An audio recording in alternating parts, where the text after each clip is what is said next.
My name is Rose Hart, and I'm speaking with you today about the proposed and approved Hope Tree land development, which plans to develop the 63-acre Hope Tree Family Services property, formerly the Baptist Children's Home in Salem, Virginia.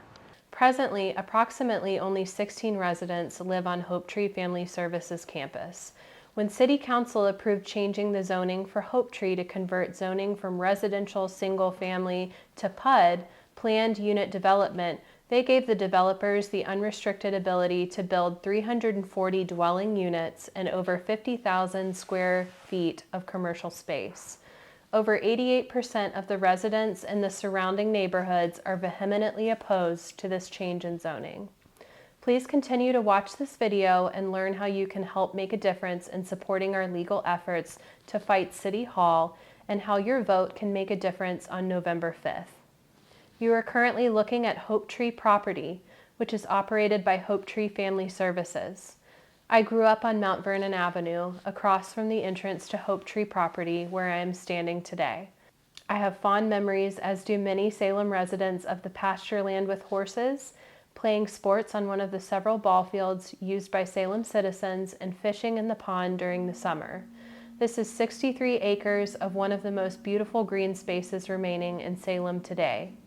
It is said that you cannot fight City Hall, but the citizens of Salem have been fighting City Council and the Planning Commission for over a year now and have repeatedly begged Council and the Planning Commission to reconsider all the facts that we have brought before them.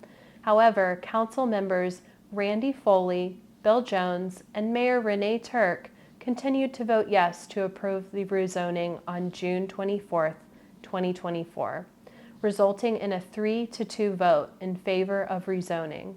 So we continue to challenge City Hall with legal action to reverse the decision of the Salem City Council's vote that approved the rezoning from residential single-family to planned unit development. And we need your help. On the screen, you will see how you can help. This legal action has been brought before the city by several brave abutting property owners, and their courageous actions will benefit all of Salem residents for generations to come. Why is this important for all citizens of Salem? Let me highlight some of the most important reasons. Traffic. The Hope Tree property is nestled within all residential areas, including historic neighborhoods with no main artery from Hope Tree to I-81 or to US 11 and 460, as seen on the map and aerial drone footage. There have been no adequate comprehensive traffic studies done. The traffic study completed was inadequate, and after repeated requests, we still never received a complete and accurate traffic study. There will be an astronomical influx of traffic. A project of this size will most certainly bring with it what has been estimated at 4,000 additional vehicles per day traveling on all our neighborhood roads and main streets. Just think, 4,000 cars per day evenly distributed would be a car almost every 20 seconds. But the reality is the cars will not even be evenly distributed. The developers continued to use language of appears to conform to with VDOT and industry standards. The proposed development map shows 8 different 2-lane neighborhood roads of access points leading out of Hope Tree. The reviewing engineers recommended reducing the number of access roads to prevent or reduce the possibility of conflict points or crash points, but the plan was never revised. Dense housing and commercial development. This proposal is planned to bring 340 dense dwelling units with the potential of several hundred more units due to the PUD allowance of accessory apartments within a dwelling unit.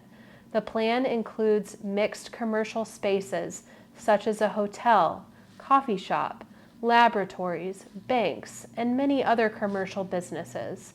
These businesses could include multi-level buildings up to 45 feet high and could be in direct competition with Main Street businesses. Currently, small businesses in Salem are struggling, as evidenced by the approximately 50 vacant business properties in Salem now stretching from West Main Street to East Main Street.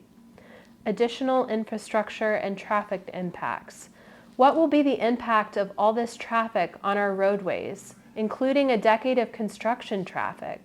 Salem City's infrastructure simply cannot support a project in a completely residential area of this stature without major disruption and damage at the taxpayer's expense. There are no current sidewalks in many of the adjacent neighborhoods now, and on the few streets with existing sidewalks, many have missing sections of sidewalks. Think of the disruption we have all experienced with the renovation of Main Street for the last few years. This will increase the potential for citizen harm and reduce safety. Neither Salem City nor the developers are offering to complete the sidewalk, crosswalk, and traffic sign issues in residential neighborhoods. Additionally, many citizens have raised concerns about the detrimental impact of water runoff, flooding, potential sewage issues, and heavy truck damage to neighborhood streets. Adequate notification to abutting property owners. Hope Tree failed to inform all the surrounding neighborhoods by not advertising or inviting all of the neighborhoods to planned meetings, informing the public of the planned PUD rezoning.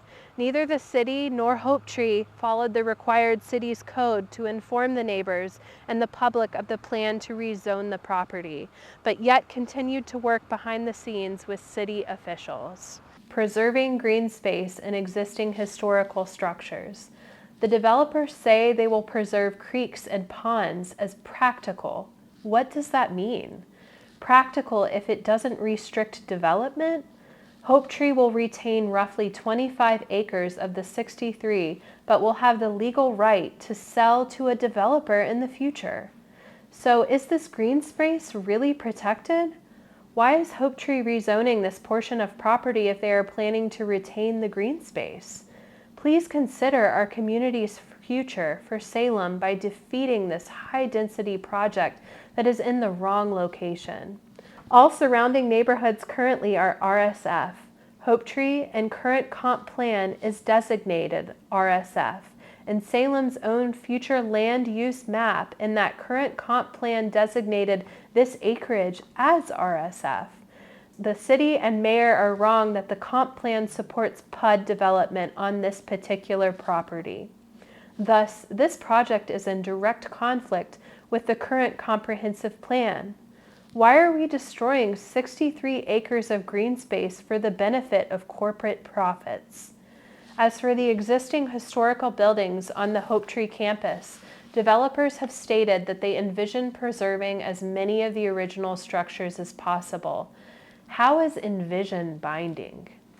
This development plan is poorly thought out, lacking in necessary feasibility studies, and frankly, irresponsible. Even Mayor Renee Turk, in response to a citizen's question, stated, "We all agree that some details and specifics are lacking."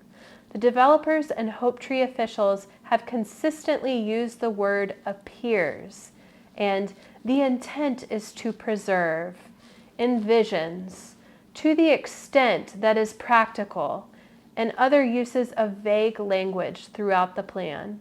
Some of our elected officials have refused to listen to the citizens that elected them and refused to vote for the voices of Salem's established neighborhoods and residents. This is not the first time the City Council has refused to listen to the citizens. Look at the development of Sims Farms. That project has become a disaster. The beautiful pasture land has been destroyed and can never be brought back. Also consider the removal of Salem's skate park. How many citizens were outraged with both of these projects? Yes, we can and we will fight City Hall.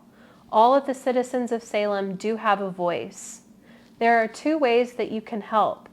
You can help at the ballot box on November 5th by voting no for Renee Turk and yes for Jim Wallace, John Saunders, and Anne Marie Green.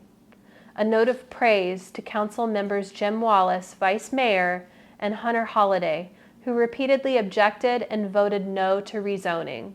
Please stand up by voting for City Council candidates that listen to the citizens that elected them and vote accordingly. Secondly, please consider a contribution to this important cause.